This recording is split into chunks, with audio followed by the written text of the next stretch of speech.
Welcome back to my film and TV channel, and it's episode 2 of The Apprentice, yes, season 17. We're going to have a look at something called was it a BAO bun today? I have no idea, I've never had one. I'm sure you have out there. I need to get out a little bit more, I think. So yes, we're going to have a look at episode 2 and see who's anywhere nearer winning Mr. Sugar's £250,000. Please, if you are new to the channel, push that subscribe button, push the bell notifications. Great to have you on board. Everything film and TV, of course, film reviews, TV drama reviews, and stuff like this, the odd reality. I'm not really into reality stuff, but I do watch The Apprentice, so I thought we'd do this little thing, and I know some guys out there like it and like to add their comments, so please, all your comments are very, very welcome. So if you push those buttons, subscribe, and push the notification button. Also, if you're pushing a button, please push that like button as well. I'm trying to get to at least 10 likes. I don't sort of hover between 5 and 10, but get us to 10, guys. You make an old TV watcher very, very happy. Right? Yes, week 2. Yes, we've lost Claude, haven't we? Obviously, he's poorly. We did know that. Someone had said he'd done 2 episodes. Obviously, he was in episode 1, but of course we've got Tim for episode 2 joining Karen and Alan Sugar, of course. We've got 17. We started with 17 contestants, 8 girls and 9 boys, after the boys had won the task last week, which was against the grain, really. It's not usually, the boys don't usually win tasks, in fairness. The boys are still Avi, Bradley, Gregory, Joe, Kevin, Mark, Reese, Simba and Sohail. And the girls, yes, of course, last week was out the door, was Disruptor Emma. A bit harsh, I thought, actually, but off back to Ireland she trotted. So we've got left Danny, Denisha, Marnie, Megan, Rochelle, Shannon, Shazia and Victoria. And last week, the boys won the Antigua Bespoke Tours task, of course, a rare win, as I said. And this week, it's BAO buns in the oven time. An Asian delicacy, apparently, a steamed bun, sweet or savoury, sell to the public and bespoke to a corporate client. And again, it's still on a gender basis, boys versus the girls. As last week with the boys, not a lot of tumbleweed going across there when they were looking for a PM. I must admit, if I had been Joe, who obviously was PM last week, I would have gone for it again. I thought that wouldn't have done him any harm at all, even if they'd lost the task, for being brave enough to step up. Why not, if people aren't willing to do it? But, of course, he didn't. But obviously, Joe's not me, is he? But Bradley, not comfortable, but he took it on. And they decided to go for you could do a meat and a sort of savoury and a sweet option. Obviously, their savoury option would be a meat filler.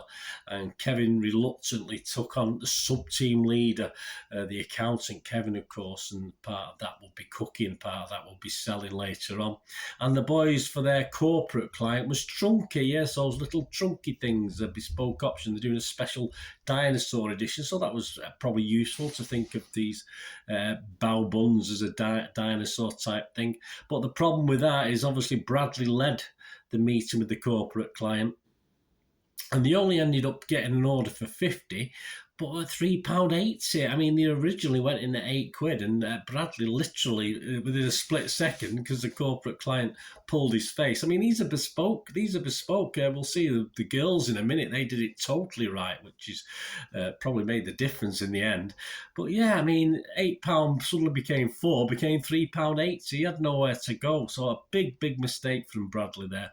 And the boys, of course, when they come to cooking the things, they looked shocking. They were absolutely awful. Avi sort of held his hands up and accepted some of the responsibility for that. Of course, the paste was far too thin. I can't boil an egg without wrecking it, so I can't answer that. But at least I can follow a recipe.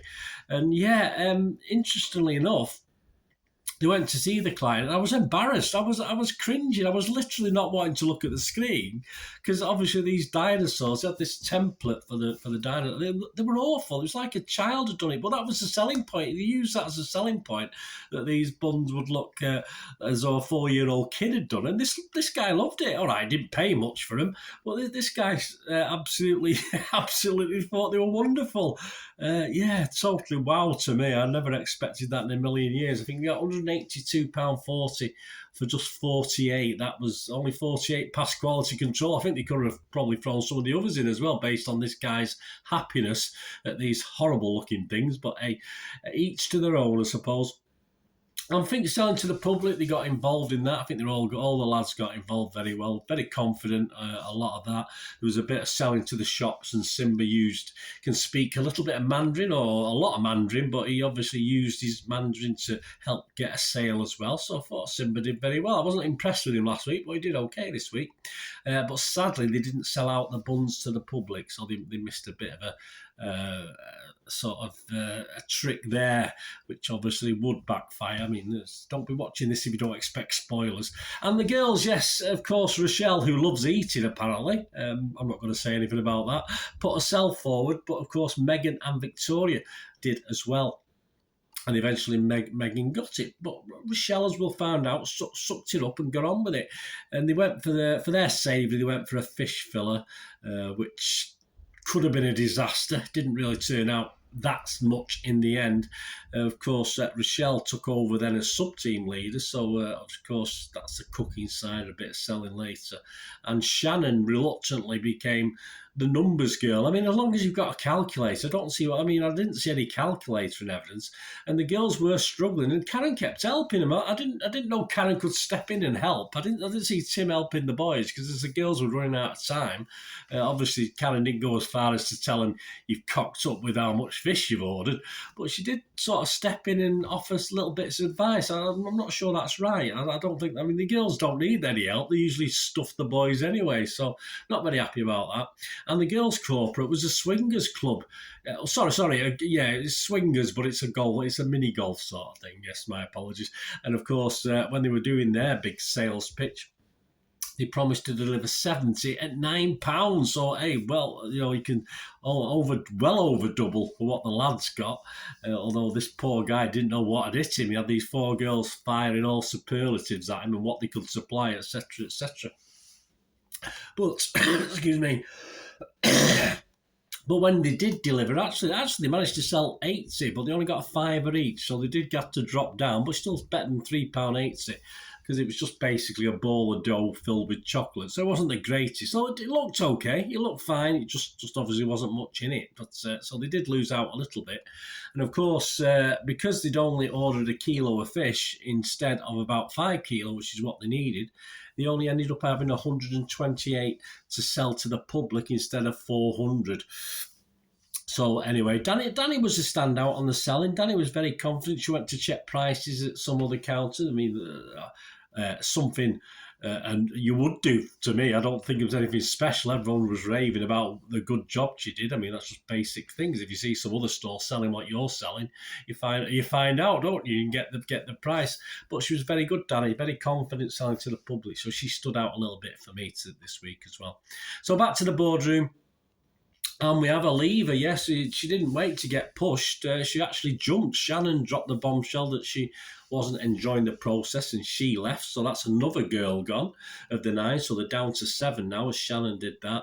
And then a little bit before they knew the results, the girls again, as they did last week, were having a bit of a backbiting with each other. A bit about of course, they wasted, I think it was £50 in money buying all this dough, and obviously they didn't have the filler with enough fish, so obviously they wasted £50 on that. And the girls were quick to jump on each other and criticise again, which wasn't good. It wasn't good on the face of it. But when you come to the figures, the boys made a healthy profit, almost £600. But the girls, mainly due to that corporate thing and selling all the buns out at the public thing, made a £754 profit, so well over £150. So the girls win, but I thought both did okay. I thought the lads did okay. The boys lose, and normality is returned, if you like, because the girls win again, which is probably the norm over the apprentices over the seasons. The negative for the girls, as I said, they're all quick to blame each other. But they went happily away and had some proper bao buns from at a restaurant. And Bradley brought back Avi. Yeah, very nice, Avi's. Too nice because of the issue with the dough rolling. I think that was pushing it a bit. And of course, he brought back his sub-team leader, Kevin, which again, I thought a little bit pushing it a bit. Kevin perhaps could have sold better later on. And yes, the result is Bradley is a very, very lucky boy. Yes, Kevin got the chop. I think, does Alan Sugar have something against people from Ireland? Emma is Irish. She got sent back last week. And of course, Kevin's from Dublin, so he got sent back this week. So we won't be seeing any water sports from Kevin. I think it was something to do with that he was interested in. So there you go. I thought Bradley extremely lucky, as I said, and I think it would have been unfair if Avi had gone anyway. So, yeah, very unusual. And the apprentice You're Fired, I did notice, I think most of the studio audience did say that Kevin was hired, which I think is fair enough. I think we should have perhaps seen a little bit more of Kevin. Standouts for the boys, yeah, I think Avi's far too nice. He was sort of jumping on his sword, wasn't he? He was sort of, committing harry-kiri in the boardroom when he was sort of saying about it and apologising for the rolling of the dough, etc. So he's far too nice for this process. And yeah, perhaps Simba, who thought he did well last week himself, but I didn't particularly think he did. But yeah, he did okay, and he used his sales experience very, very well in this one. But that was about it. I thought Bradley was a reasonably confident PM, although, as I said, he was lucky to stay in the process based on what happened, based on selling to corporate and dropping so drastically to only £3.80, which wasn't great. So yeah. But apart from that, the other guys never really featured, I don't think, this week. As far as the girls, I think Danny was the sort of standout for me. I liked her personality. I think she's done similar things, hasn't she, as jobs, etc. So I think she was confident. And I like the way Rochelle, who I wasn't overly impressed with last week, she got on with it. She's a bit disappointed not to get PM, but she was confident. She got in the baking side and the selling side, and I thought she got on with it well. So I was okay with Rochelle this week as well.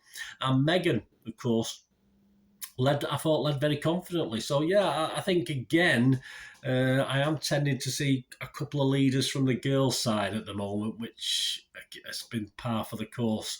Certainly last season that we did this. So I am seeing that.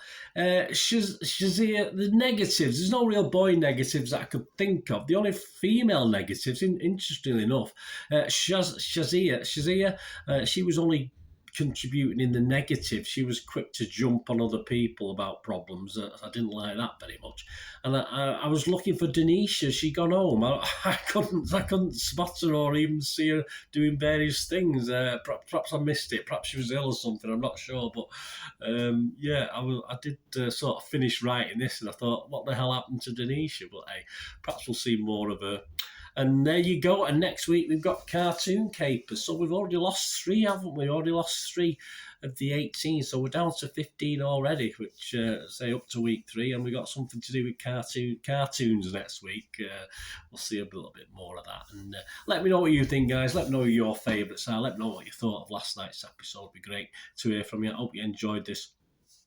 And I will be back for more next week, of course, next Friday, with Apprentice Series 17, Episode 3, and let's see what happens. I think it's probably still going to be gender related, is it, next week? I think at some stage they're going to split them into teams and give them names, but I think we've still got another week at least of gender, possible anyway. As I say, I don't know. I don't produce the program. I have no idea. We'll see.